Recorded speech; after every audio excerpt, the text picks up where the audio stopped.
ఇప్పుడు మన బండి సంజయ్ గారి యొక్క ఫోన్ ట్యాపింగ్ జరిగిందట. నిజంగానే ఈయన పార్లమెంట్లో భలే పిలుస్తారు. Item number 6 Bandi Sanjay. No no no sir, I will talk later అని చెప్పేసి 2 సార్ల వాళ్ళకే మనిషి మన బండి సంజయ్ గారు ఆయన ఫోన్ ట్యాపింగ్ చేశారట. ఒకసారి చూద్దాం. ఫోన్ ట్యాపింగ్ని అడ్డు పెట్టుకొని వేల కోట్లు అక్రమాలు, వ్యాపారాలు, కాంట్రాక్టర్లను బ్లాక్మెయిల్ చేసిర్రు. ఎన్నికల్లో పెట్టుబడుల డబ్బును పక్కదారి పట్టించిర్రు. కేటీఆర్ దుర్మార్గాలకు ఈ కేసు నిదర్శనం. బండి సంజయ్ నాటి మంత్రులు, ఎమ్మెల్యేలు, జడ్జిలను వదిలిపెట్టలే. వావి వరుసలు మర్చి సొంత బిడ్డ ఫోన్లను విన్నరు. రేవంత్ కూడా బాధితుడే.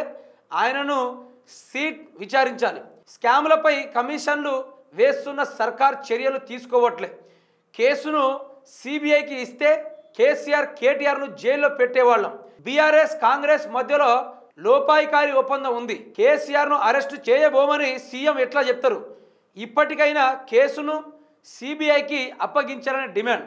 సాక్షిగా సీట్ ముందు హాజరై కేంద్ర మంత్రి స్టేట్మెంట్ అనుకుంటూ ఈయన మాట్లాడారు. ఇప్పుడు బండి సంజయ్ మాట్లాడంటే, బండి సంజయ్ అంటే సబ్జెక్ట్ లేని మనిషి.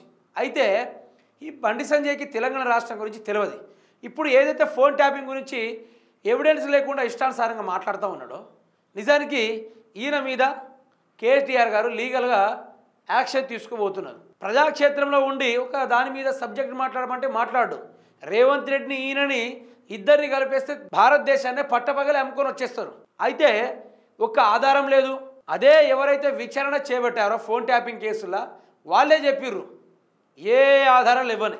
అయినా కూడా వేల కోట్ల రూపాయలు ఫోన్ ట్యాపింగ్ని అడ్డం పెట్టుకొని దోసుకున్నారంటే ఇప్పుడు ఎవరిని జైల్లో పంపాలి? ఐటమ్ నెంబర్ 6 బండి సంజయ్ గారిని జైల్లోకి పంపాలి. ఇప్పుడు ఈయన హైదరాబాద్ మొత్తం మునిగిపోతున్నా మాట్లాడతలేడు. తెలంగాణ రాష్ట్రం మొత్తంలో నీరు రాక రైతులు ఇబ్బంది పడుతుంటే మాట్లాడతలేడు. తెలంగాణ సమస్యల గురించి మాట్లాడతలేడు. అభివృద్ధి బాటల వైపు మాట్లాడతలేడు. ఏమని అంటే కేసీఆర్ మీదనే ఏడుస్తూ ఉంటాడు. ఒక మాట చెప్పుకుందాం. కేసీఆర్ లేకపోతే కాంగ్రెస్ వాళ్ళు, బీజేపీ వాళ్ళు బతుకుడు కష్టం. వాళ్ళ బతుకులకు, వాళ్ళ మొహాలకు బతుకుడు కష్టం. ఇది నేను చెప్తున్న ముచ్చట కాదు, తెలంగాణ రాష్ట్ర ప్రజలు చెప్తున్న ముచ్చట. అందులో బండి సంజయ్ ప్రధానము. అంతో కొంత కేసీఆర్ ఉన్నాడని రాజకీయం చేస్తున్నాడు తప్ప ఈయనకు చేసుకోవడానికి ఏముండదు. సోమవారం నుంచి ఆదివారం దాకా లెక్క పెడతాడు. తర్వాత మా నాయన ప్రభుత్వ ఉద్యోగి అంటాడు, టీచర్ అంటాడు, మళ్ళీ ఎలక్ట్రికల్ డిపార్ట్మెంట్లో పనిచేసిందని చెప్తాడు.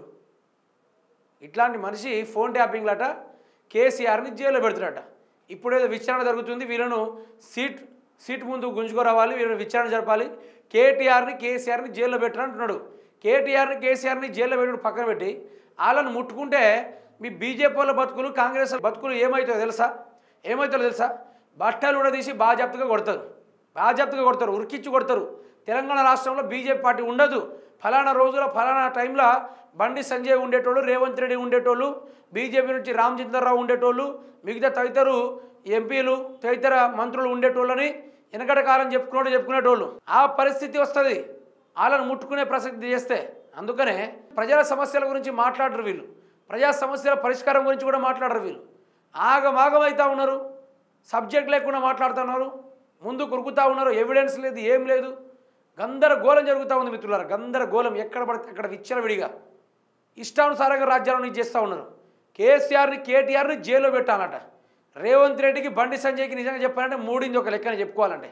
వీళ్ళిద్దరికి మూడిందనే చెప్పుకోవాలి. రాబోయే రోజుల్లో వీళ్ళకి మాత్రం మామూలు ఉండదు, సీటు చిరిగిపోద్ది. ఇంకొకసారి బండి సంజయ్ గెలిస్తేనే కదా ఆయనకున్న నాలెడ్జ్కి, ఆయనకున్న మేధావితనానికి.